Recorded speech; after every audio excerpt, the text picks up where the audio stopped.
जय शिवम, सुप्रभातम। मैं पंडित राजेश दुबे भोपाल से। आप देख रहे हैं हमारा चैनल ज्योतिष मार्तंड पंडित राजेश दुबे। साथियों,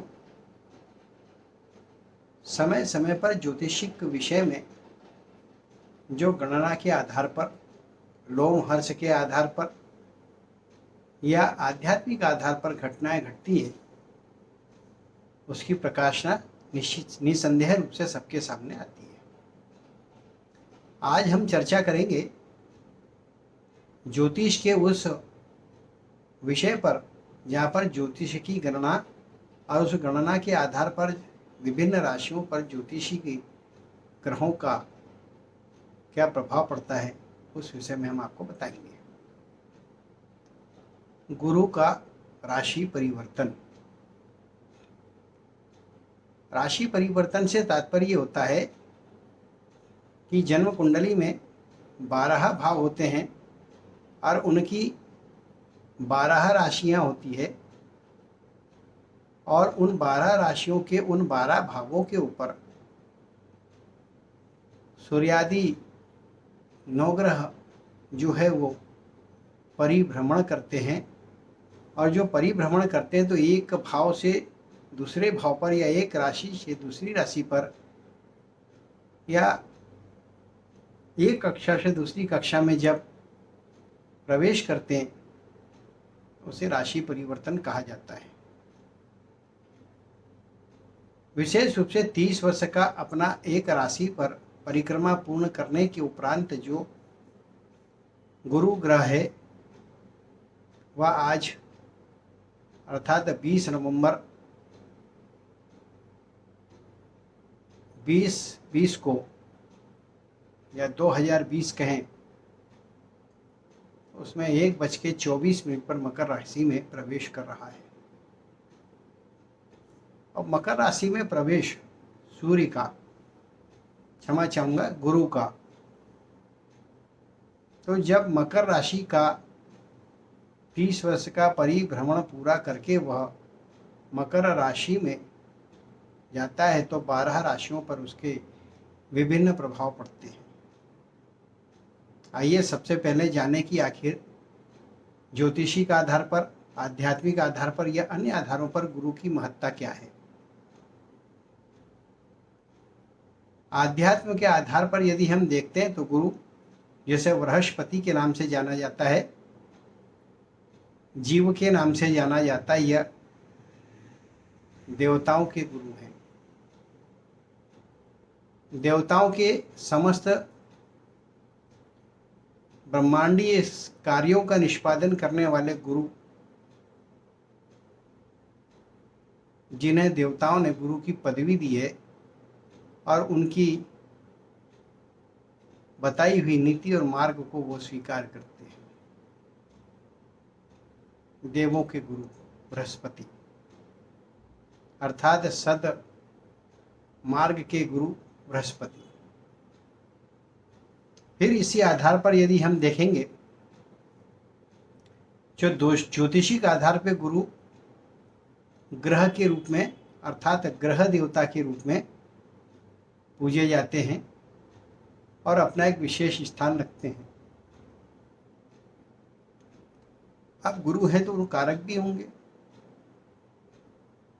तो गुरु किन किन बातों के कारक है, किन विषयों पर गुरु को लेकर चिंतन किया जाता है, यदि इसे हम देखें तो गुरु सबसे पहले माने जाते हैं बुद्धि के कारक। मनुष्य के जीवन में उसकी प्रवृत्ति क्या है, उसके भाव क्या है, उसकी क्रिया क्या है और उसकी गति से संचालन विधि क्या है, यह गुरु भाव से अर्थात बुद्धि के माध्यम से तय किया जाता है और फिर वह जो क्रियान्वित होता है। क्रियामान को क्रियाशील करने वाले गुरु कहते हैं। गुरु बुद्धि के साथ साथ धन के कारक, नाना प्रकार के जो धन आपको प्राप्त होते हैं, जो भौतिक है जो अभौतिक है, प्रत्यक्ष अथवा अप्रत्यक्ष है, चाहे वह जीव के रूप में हो, वह धन को देते हैं। जैसे संतान को धन के श्रेष्ठ रूप में माना गया है, श्रेष्ठ धन माना गया है, तो संतान के कारक भाव की शक्ति रखने वाले भी गुरु हैं।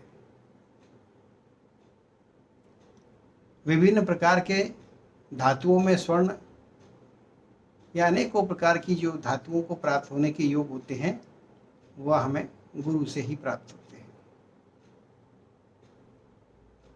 धन के कारक। फिर हम उसे देखें गुरु को, तो धन के कारक होने के साथ साथ गुरु जो है संपूर्ण ब्रह्मांड में समस्त ग्रहों में श्रेष्ठ है, नीति को निर्धारण करने में सहायक होते हैं। ये कानून के कारक माने गए हैं, विधि के कारक माने गए हैं। यहाँ पर कानून और विधि दो शब्द हैं, दोनों में टकराहट है। कहीं कानून प्रत्यक्ष है तो विधि अप्रत्यक्ष है, कहीं विधि प्रत्यक्ष है तो कानून अप्रत्यक्ष है। तो कानून और विधि के कारक भी गुरु माने जाते हैं, अर्थात जो प्रशासकीय शक्ति होती है, प्रशासन के शक्ति का क्रियान्वयन जो होता है वो गुरु के माध्यम से होता है। अब आती है बारी की गुरु किन स्थानों पर मनुष्य को जन्म कुंडली में अवस्थित हो तो लाभ देते हैं। श्रेष्ठ भाव गुरु का जो है वो पंचम और नवम का माना गया है। यदि पंचम भाव में गुरु बैठे हो तो संतान धन का लाभ होता है, वहीं पर श्रेष्ठ शिक्षा का प्राप्ति होती है और उसके माध्यम से आप अपने जीवन का निर्माण करते हैं। दूसरा भाव उसका है नवम भाव, पंचम उसके पश्चात नवम, भाग्य का कारक है। यदि शास्त्रोक्त फलादेश विधि का हम अनुपालन करते हैं तो प्रामाणिक बात एक कही गई है कि यदि गुरु लग्न को देखता हो तो ऐसी जातक अपने पिता से उत्पन्न होती है, अर्थात बीज की प्रामाणिकता का आधार गुरु को माना गया है, भाग्य भवन में श्रेष्ठ भाव माना गया है। अब उसके पश्चात इसकी दृष्टि देखेंगे तो गुरु की पंचम, सप्तम और नवम तीन दृष्टियां हैं। इन तीन दृष्टि से आपके जन्म कुंडली में जहां भी वो दृष्टिपात करता है उसके अनुरूप आपको फल की प्राप्तियां होती है। दृष्टि के बाद यदि देखा जाए कि गुरु की और क्या व्याख्या है तो गुरु कर्क राशि में उच्च के माने गए हैं, अर्थात उच्चता का फल देने वाले प्रतीति कहे गए हैं, और मकर राशि में नीच के अर्थात अपनी नीच राशि में होते हैं, वहां पर कुछ प्रभावों में कमी करते हैं। देखिए गुरु है, नीचता का भी नहीं करते। यदि हम उनके नीचता के प्रमाण को यदि किसी पैरामीटर से नापेंगे तो बस वो आपके पक्ष में नहीं, यही इतनी नीचता होती है। फिर ज्योतिष शास्त्र के अनुभूत सिद्धांतों के अनुसार यह कहा जाता है कि गुरु ग्रह जो है जिस स्थान पर बैठता है वह स्थान भाव को हानि पहुंचाता है। लग्न में गुरु बैठा हो, अतिचारी मस्तिष्क बुद्धि की प्रकाशना से परेशान रहता है मनुष्य। दूसरे भाव में यदि गुरु बैठा हो तो ऐसा जातक जो होता है कहीं ना कहीं से चाहे कितना भी धनाढ्य हो, वह ऋण लेकर कहीं ना कहीं से अपने जीवन का निर्माण करने के अनुत्तम प्रयास करने लगता है। परेशानियों का कारण भी होता है, उसकी वजह से मान में और पहचान में कुछ कमी भी पैदा कर देता है।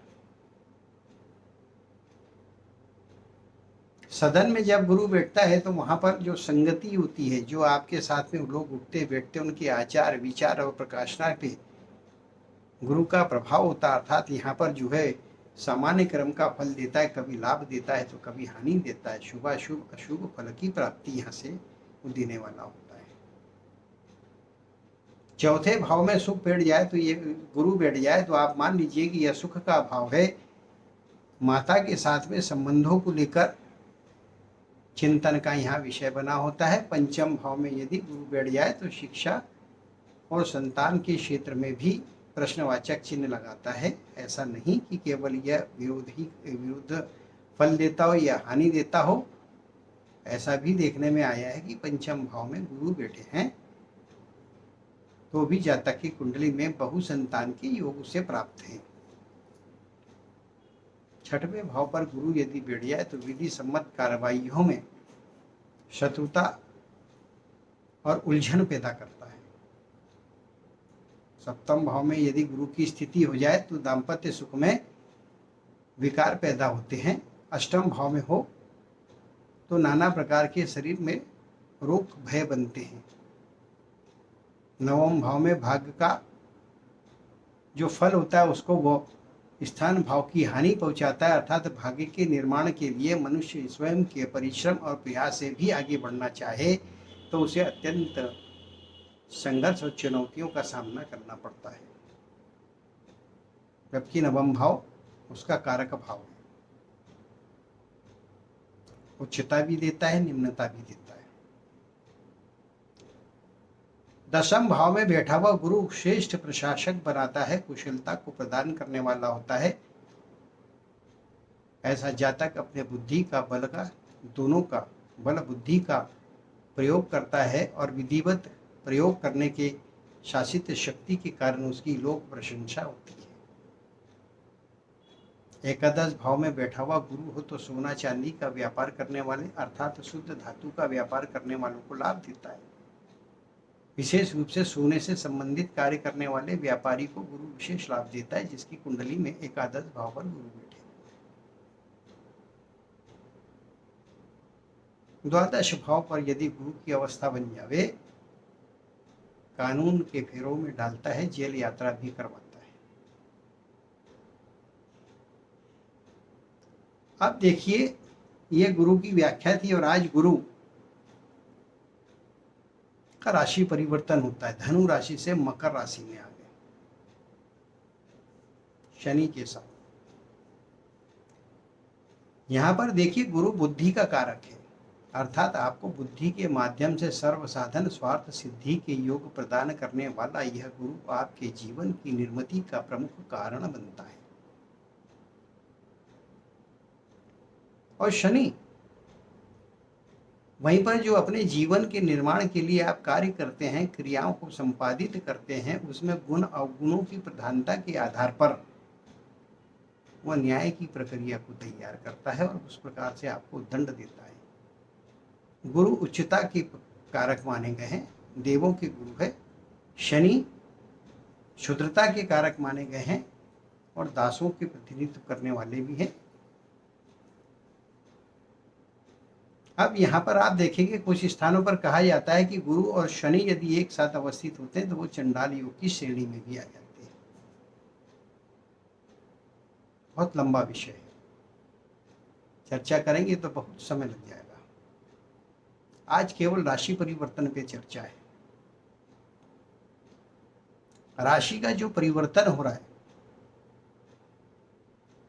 गुरु का यह मनुष्य को अर्थात जितने भी जातक है जिनके कुंडली में विभिन्न स्थानों पर गुरु अवस्थित है और यदि उसको 12 राशियों को अनुपातिक रूप से संयोजित कर यदि हम उसका गुना फल लगा लें तो ये बहुत ज़्यादा परेशानी देने वाली युक्ति नहीं रहेगी। लगभग 60% सकारात्मक फल देने वाले इसके योग कारक स्थितियां रहेगी। उत्तराषाढ़ श्रवण और धनिष्ठा नक्षत्र के बीच से गुजरता हुआ 13 माह तक मकर राशि में रहने के पश्चात यदि हम देश के अंतरंग विषयों की चर्चा करें तो प्रबुद्ध वर्ग को कड़ी चुनौतियों से कुछ सीखने को मिलेगा और नए वातावरण में उन्नति के योग बनेंगे। देश के अंदर गुरु का प्रभाव व्यापार व्यवसाय आदि पर पड़ेगा व्यापार मध्यम स्थिति के होंगे। वर्तमान काल यदि हम कोरोना का देखें तो कोरोना का प्रभाव इस युति के काल में नियंत्रित होने की संभावना होगी, अर्थात 13 माह के अंदर जब तक मकर राशि में गुरु अवस्थित होंगे, इस बीच में कोरोना पर नियंत्रण होने की स्थिति बनेगी। समाप्त होने की बात नहीं कर रहे हम, नियंत्रित कर पाएंगे। प्रत्येक व्यक्ति उसके ऊपर विजय प्राप्त करने की स्थिति में आ जाएगा। न्यूनता आएगी इस संक्रमण में। राशि का परिवर्तन जब कभी किसी ग्रह का होता है तो स्वाभाविक है कि हमारे मन पर, मस्तिष्क पर, हमारी दैनिक क्रियाओं पर इसका प्रभाव पड़ता है।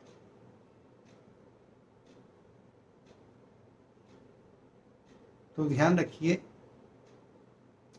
जब गुरु की और शनि की युति अथवा गुरु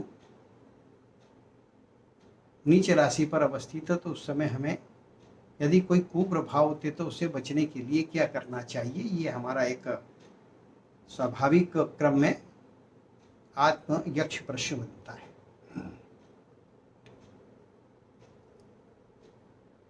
शिव की आराधना। शिव के सम्मुख नतमस्तक शनि भी है, शनि ग्रह भी है, तो गुरु ग्रह के अधिपति देवता श्री विष्णु हरि भी है। तो इसमें शिव की आराधना करना चाहिए। जहाँ कहा जाता है कि जब नीच राशि पर गुरु अवस्थित हो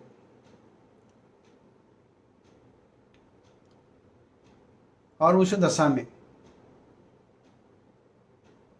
यदि व्यक्ति किसी एक मंत्र, स्त्रोत आदि को पकड़कर जब तब साधना आदि करता है तो उसे फलों की प्राप्ति होती है। प्रत्येक क्षण को हमें भोगते आना चाहिए।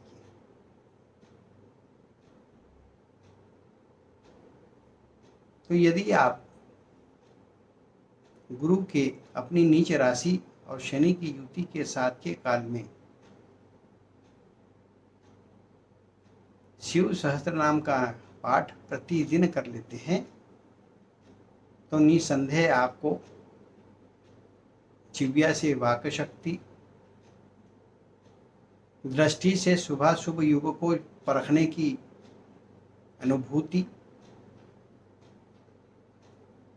और भाग्य के आधार पर अनेकों अवसरों की प्राप्ति होती है, जिसमें आप सफलताएं और विजय को प्राप्त करते हैं। जब गुरु अपनी नीच राशि पर आते हैं तो मनुष्य को बहुत कुछ सीखने की शिक्षा भी देते हैं।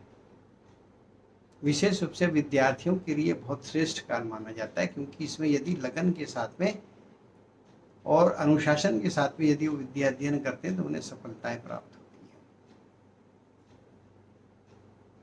साथियों, अनेकों प्रकार से गुरु की व्याख्या की जाती है और आपको सुनने को मिलेगी, देखने को मिलेगी। हमने संक्षिप्त में उसको हमारे अनुभव और शास्त्र का जो अध्ययन किया उसके आधार पे आपके सामने रखे। हमारे कार्यक्रमों में हम बहुत ज़्यादा दिखावा नहीं करते, जो यथा पक्ष होता उसे ही हम प्रस्तुत करते हैं। हमारा कार्यक्रम यदि आपको पसंद आया हो तो इसे सब्सक्राइब जरूर करिएगा, शेयर करें ताकि अधिक से अधिक लोग इसका लाभ उठा सकें, और उसी के साथ आप बेल की बटन आइकन जो होता है उसे दबाएं। आप देखिए सारे नोटिफिकेशन आपको प्राप्त होंगे। सब्सक्राइब जरूर करिए, लाइक जरूर करिए, यही हमारी ताकत है। इसी के साथ जय श्री